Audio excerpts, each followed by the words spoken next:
les documents à préparer pour votre procédure Campus France. Pour mieux préparer la procédure, il faut savoir anticiper au plus tôt possible. Cherchez les documents qu'il va vous falloir, anticiper les questions financières et l'installation en France, mettre en place votre projet d'études, projet professionnel en cohérence avec vos études précédentes. Pour ceux qui préparent l'entrée de l'année prochaine, même si la procédure est dans quelques mois, il faut anticiper au plus tôt possible tous les documents nécessaires. Dans cette vidéo, on va voir les documents qu'il faut préparer pour faire votre procédure et l'astuce pour s'organiser, car il ne faut pas attendre la dernière minute pour commencer la recherche des dossiers si ce n'est pas encore fait. Je vais vous parler un peu aussi à propos de TCF pour les concernés.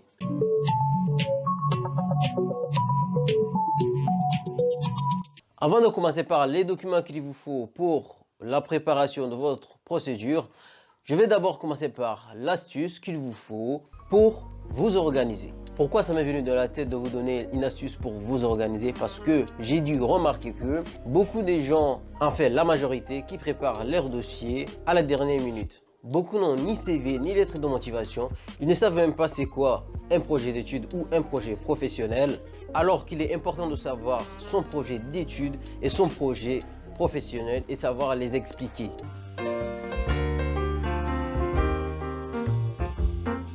Voici l'astuce pour vous organiser. Première chose, il faut avoir un planning prévisionnel. Ça veut dire le temps que vous allez vous donner pour préparer vos dossiers, qu'il faut respecter en objectif et dans les temps. Disons si vous avez 2 mois avant le début de la procédure, vous allez vous dire par exemple, vous devez avoir fini vos recherches de documents, projets d'études et projets professionnels. Dans 1 mois, vous avez 4 semaines. En fonction de ce qu'il vous faut, donnez-vous les objectifs, les documents à trouver pour chaque semaine. Donc ça peut être trouver le bulletin, les certificats de scolarité, les diplômes, faire les CV sur une feuille, rédiger déjà une lettre de motivation pour une école. Cela va vous mettre la pression, mais ça va vous aider à faire les choses à temps. Tout d'abord, dans les recherches de vos documents, faites une liste des documents manquants. Cherchez-vous une feuille ou une enveloppe sur laquelle vous allez écrire « Dossier pour études en France ». Regroupez vos documents si nécessaire avec un attache-tout, le bulletin avec les bulletins, les titres de voyage avec les titres de voyage, les diplômes avec les diplômes, les attestations avec les attestations, ainsi de suite. Donc il faudra une feuille blanche que vous allez écrire tous les documents qu'il vous faut, de façon groupée. Si vous avez trouvé un document, il faudra mettre un V pour valider que vous avez trouvé le document, ainsi de suite. Comme ça va vous aider à savoir quel est le document qu'il vous faut. Est-ce que vous avancez avec votre planning prévisionnel?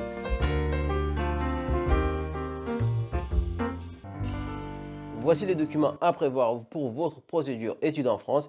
Et s'il manque les documents, n'hésitez pas à mettre ça dans les commentaires. Il est important de réunir tous les documents au préalable. Il vous faut vos certificats de scolarité et vos relevés de notes de 3 dernières années. Votre photo d'identité, votre CV, votre numéro de téléphone, votre boîte postale, votre adresse domicile. Un exemple pour les inscriptions en L1, relevé seconde, première et terminale, le relevé du bac pour ceux qui l'ont déjà obtenu. Pour les inscriptions en L2, relevé première et terminale, relevé du bac et relevé de L1. Pour les inscriptions en L3, présentez les relevés de la classe de terminale, relevés du bac L1, L2 et L3 pour ceux qui ont déjà bac plus 3. Pour les inscriptions en master, relevés de bac plus L1, L2, L3 et ceux du master pour ceux qui ont déjà un niveau master. Préparez les attestations de stage et toute autre attestation qui peuvent vous être utiles.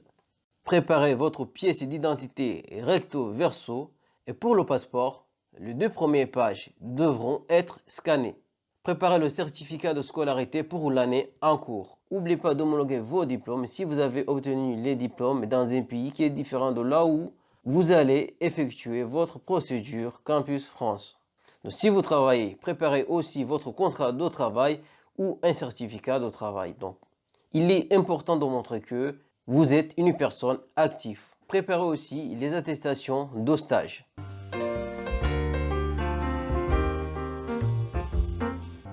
J'allais oublier la chose importante, le TCF, test de connaissance de langue française. Les nombreux étudiants qui entament la procédure Campus France en fait d'aller poursuivre les études en France se retrouvent souvent à avoir des refus de la part de certaines universités et instituts à cause d'un niveau relativement faible en langue française. Donc, il existe plusieurs niveaux de tests de langue française. Il y a le niveau A1, A2, B1, B2, C1, C2. Donc, le niveau le plus recommandé est le B2 pour le cycle inférieur, licence, école, et le C1 pour les masters. Plus vous avez un niveau plus élevé, plus c'est mieux. Donc, le plus élevé, c'est le C2. Donc, vous avez le A1, A2, B1, B2, C1, C2. Donc, n'hésitez pas à aller voir la vidéo que j'ai déjà fait l'année passée, les conditions pour venir étudier en France. Je parle de TCF. Il faut savoir que les dates de passage du test de langue française, des fois, elles sont espacées. Donc, vous pouvez avoir une date donc dans un mois, dans 2 mois. Donc, ça dépend. Donc, je vous recommande vraiment de faire ce test avant toute chose. Pour passer votre TCF, orientez-vous vers les organismes agréés, les instituts français ou les alliances françaises ou les espaces francophones dans votre pays. Là, je vais vous donner une astuce très simple concernant le TCF, le DELF, le DALF. Comment vous allez trouver les centres dans vos pays. On va aller sur le site France Éducation Internationale. Donc centre d'examen, donc si on est, en fait, je vais vous mettre le lien en bas de la vidéo, comme ça vous allez y avoir l'accès directement. Voilà, donc c'est simple. Comme vous voyez ici, en fait, on tombe sur une carte mondiale. Ce que vous voyez ici, ce sont les centres qui sont habilités à vous faire passer des examens. Donc voilà, si vous ne trouvez pas un centre dans votre pays, n'hésitez pas à vous renseigner de votre côté pour voir s'il n'y en a pas les centres, les organismes agréés pour vous faire passer ces tests de français. On revient sur notre carte, voilà le TCF. Là, par exemple, on a le TCF, on peut sélectionner le TCF, le DELF. Ah, vous voyez, on peut faire le TCF, le DELF. Moi, je sais par exemple qu'au Madagascar, il y a une alliance française, mais sur cette carte-là, on ne la voit pas. Peut-être c'est un DALF, peut-être c'est pas un TCF qu'il faut passer là-bas, c'est un DALF. Ah, voilà, vous voyez ici, en fait, on trouve que on a notre DELF ici au Madagascar. Voilà, vous voyez ici, on a quand même beaucoup des organismes qui vous font passer votre test DALF ou DELF. Voilà, ça c'est un exemple de Madagascar que j'ai pris. On va aller sur notre continent, le grand continent, là. On quitte l'île là, on va sur l'autre continent. On va faire ça. On va regarder par exemple du côté de... Ok, on va essayer de regarder du côté du Cameroun. Si on est au Cameroun là, donc au Cameroun on voit qu'on a le DALF. Donc pour le DALF on a ici donc on a Institut français de Yaoundé. Et puis on a aussi, attends, on a quoi d'autre si vous ne trouvez pas le DALF, vous changez, vous venez ici. Vous allez sûrement tomber sur l'un. On vit au Congo, donc à Kinshasa ici je crois. Donc ici à Kinshasa on a deux. Donc non, on a un à Kinshasa en fait, Institut français. Voilà, on a donc Institut français République démocratique du Congo à Kinshasa. Voilà, donc vous voyez qu'en fait avec la carte ça pourra vous aider. Il se faut d'aller juste sur, donc d'aller sur le lien que je vais vous mettre en bas de la vidéo et de cliquer dessus pour trouver si vous voulez un DALF ou un TCF, ainsi de suite. Utilisez cette carte-ci pour trouver les organismes qui sont tout près de chez vous et les contacter. En plus, vous voyez que vous avez vraiment l'adresse et les téléphones. C'est très simple, c'est pratique. J'essaierai de faire une vidéo sur ce sujet, les TCF, pour en parler un peu plus.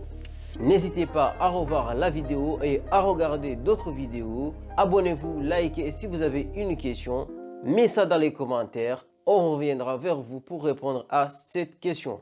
Et rejoignez-nous dans notre groupe Facebook pour pouvoir aussi y poser vos questions et bénéficier d'autres services. Voilà, c'est la fin de cette vidéo. Je vous dis à très bientôt dans la prochaine vidéo.